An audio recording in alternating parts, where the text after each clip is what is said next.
Hey everyone, मेरा नाम है Ashish Kumar. English readers channel में आपका स्वागत है। चलिए आज इंग्लिश न्यूज़पेपर पढ़ना शुरू करते हैं। ट्रिमोल्स इन नेपाल। नेपाल में उथल पुथल। ट्रिमोल्स का मतलब होता है उथल पुथल। Army patrol street as mass jail breaks sparks security fears. Sparks का मतलब होता है चिंगारी उत्पन्न करना या भड़काना। इसका मतलब ये हुआ कि सेना ने सड़क पर गश्ती की क्योंकि बड़े पैमाने पर जेल की घटनाओं ने सुरक्षा को लेकर डर उत्पन्न कर दी। चलिए जूम आउट करते हैं।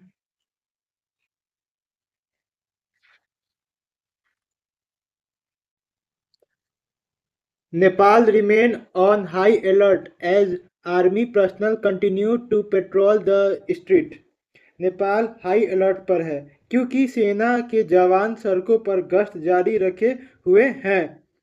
After criminal element reportedly gained access to weapon looted from police armories। देखिए आर्मरीज का मतलब होता है शस्त्रागार। शस्त्रागार का मतलब होता है ऐसा जगह जहां पे हथियार रखा हुआ हो, पुलिस का हथियार। And several inmates escape from jail across multiple district officials familiar with the development said।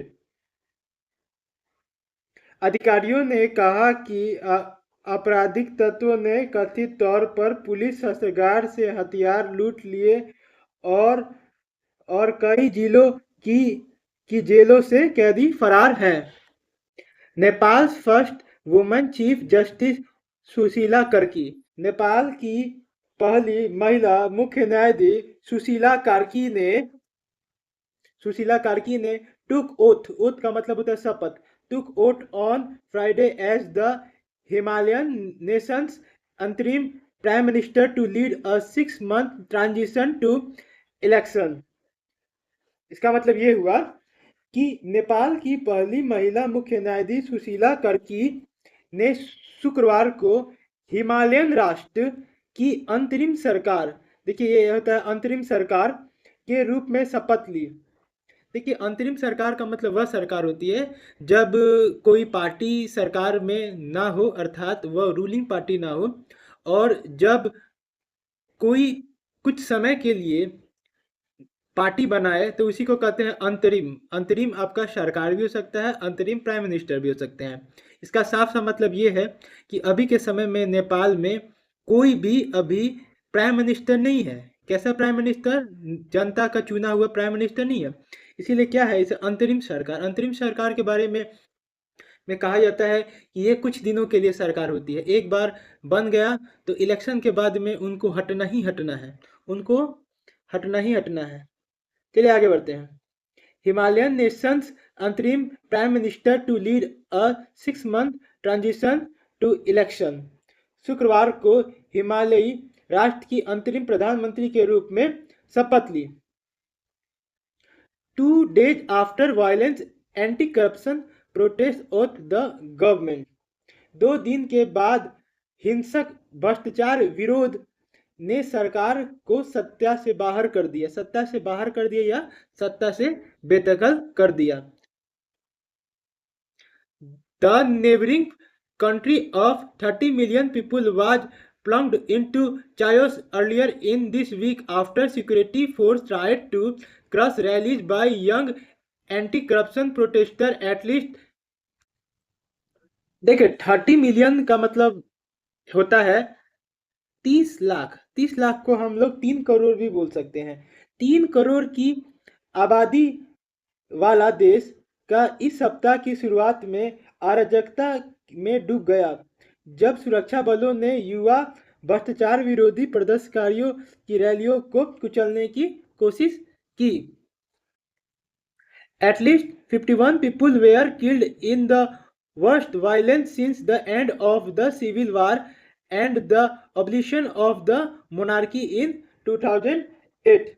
At least का मतलब होता है कम से कम 51 लोग मारे गए जो 2008 में गृह युद्ध की समाप्ति और राजाशाही के आने के बाद की सबसे भीषण हिंसा है। सबसे भीषण हिंसा।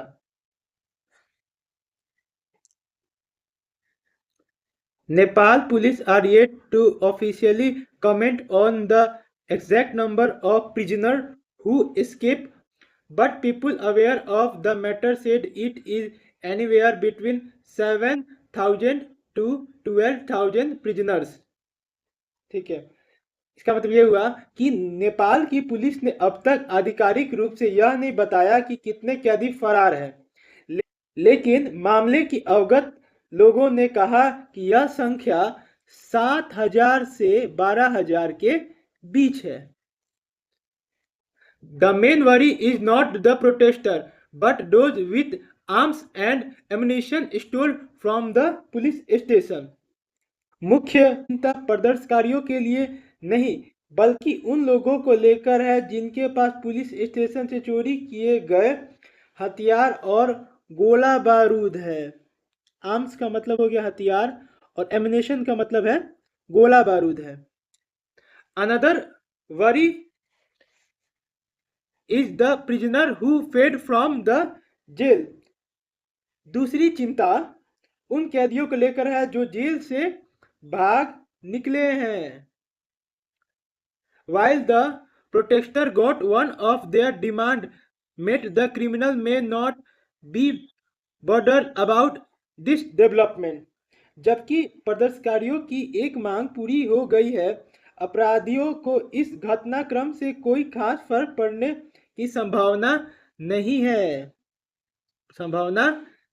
है.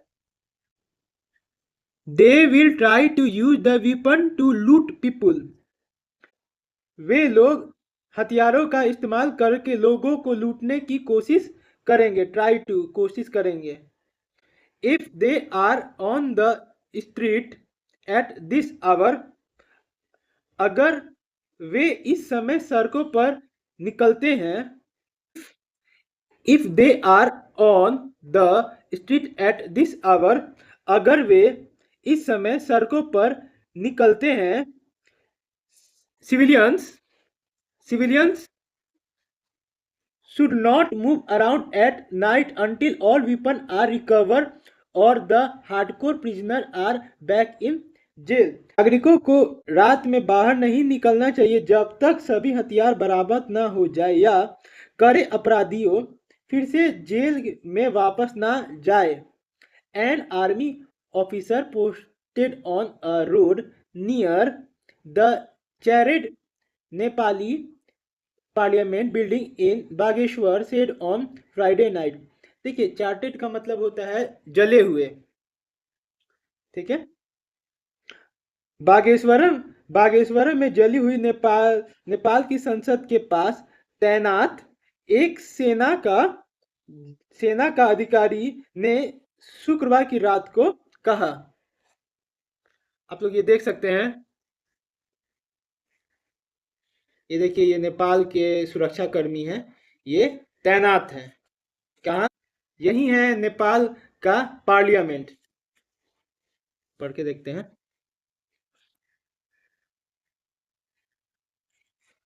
सिक्योरिटी पर्सनल स्टैंड गार्ड का मतलब होता है पहरा देना. एट अ कन्वेंशन सेंटर का मतलब होता है सम्मेलन केंद्र.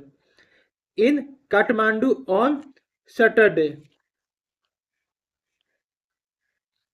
ठीक है, इसका मतलब ये हुआ कि शनिवार को काठमांडू में एक सम्मेलन केंद्र पर सुरक्षा कर्मी पहरा दे रहे थे. That's all. और एक बात मैं ये कहना चाहता हूँ कि ये वीडियो के डिस्क्रिप्शन में आप जब जाओगे तो आपको हार्ड वर्ड जो भी मैं पढ़ाया हूँ उसका हार्ड वर्ड आपको मिलेगा. Thank you.